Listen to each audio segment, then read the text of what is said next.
هذا بوت في تطبيق الواتساب، صراحة فكرته رهيبة ومجنونة. البوت ترسل له أي مقطع فيديو بأي لغة كان، وراح يدبلج لك الصوت اللي موجود فيه إلى اللغة العربية. لو تشوفون مثلا جربت على ترامب مثلا،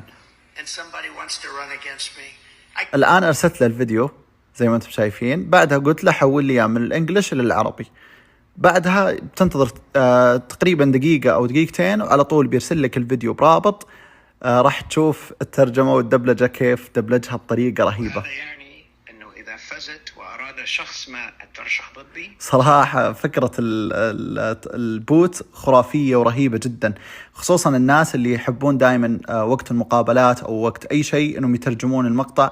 فهذا البوت بيختصر شيء كثير جدا، فعلى طول دبلج المقطع وتنشره في أي وسيلة تواصل اجتماعي.